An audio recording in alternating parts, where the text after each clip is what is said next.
What's going on YouTube? My name is Joshua Wade and I want to thank you for taking the time to check out this video. And the time has come, ladies and gentlemen, boys and girls of all ages around the world. This is the end of my 30-day Logic Pro challenge. Actually, it was the 26th of December, but with the holidays and everything, I just did not have the time to put this video together the way that I wanted to, so I just waited for a little bit. So here are just a few reasons why I have decided to stick with Logic Pro. I love it, and I am not interested in reinstalling PreSonus Studio One for a few reasons, and I will tell you why. Number one is the step sequencer. The new step sequencer, I think it came out in 10.7.1 or 10.7.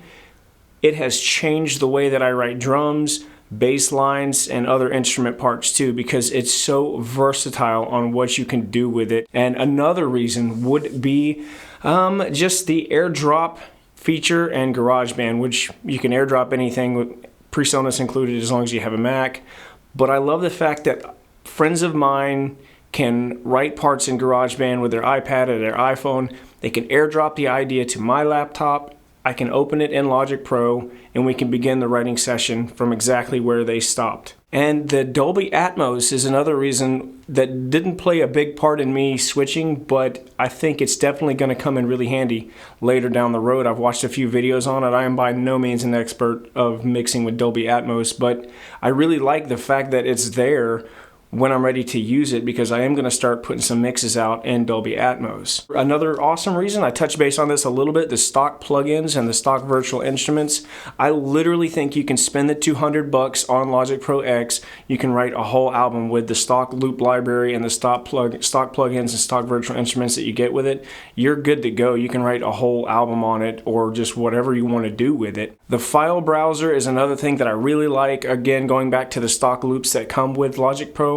The file browser is so much easier to use compared to PreSonus Studio One. Studio One, to me, I don't know about how you guys feel, but when I'm browsing through Studio One's library, loop library, nothing is easy to find. It just seems like to me, I get more frustrated than anything. And at the end of the day, when I start messing around in Logic stuff and I'm going through the loop library there, I don't get frustrated at all. Everything is super easy to find right where I want it to be. If you're a loop-based producer, you're gonna love it. I'm not necessarily a loop-based producer, but I do get a lot of inspiration and ideas from the loop sample pack. And then touching on pitch correction, holy cow. Flex pitch in this thing is absolutely amazing. I've been using it for all of my vocal tracks that I've done for the past few clients that I've recorded with Logic.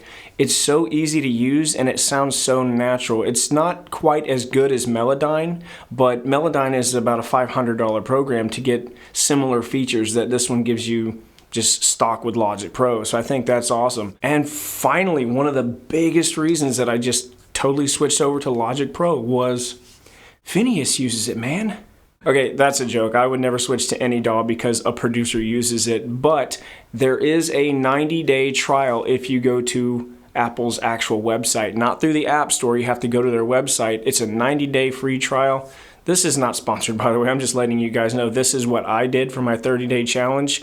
I still have about 2 months left on that, but I'm already sold. I'm gonna buy it, and for the price at $200, you can't really beat it, guys. Again, the main reason for me to switch over is just the ecosystem as a whole.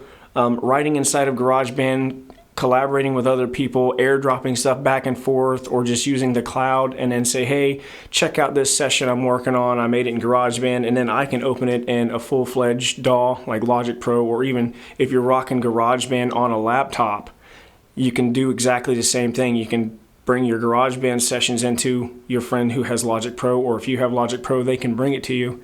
And it's that Apple ecosystem. I hate saying that, but it really does work once you give it a chance. And at least for my workflow and my writing style and my collaborations that I'm doing currently, it's been 100% successful for me in my personal use. Okay guys, that's gonna do it for this video. So I hope this helped out. Again, go to Apple's website, download the 90-day trial. You're not obligated to buy it. They don't ask for any type of payment or anything like that. It's just got a timer on it, and you got 90 days to check it out, see if you like it. If it fits your workflow like it did mine, I really think you're gonna enjoy using it. And if you guys enjoyed this video, I will leave some other videos on the screen now that you might be into. And yeah, I will catch you guys in the next video. And remember, it's called music theory, not music fact.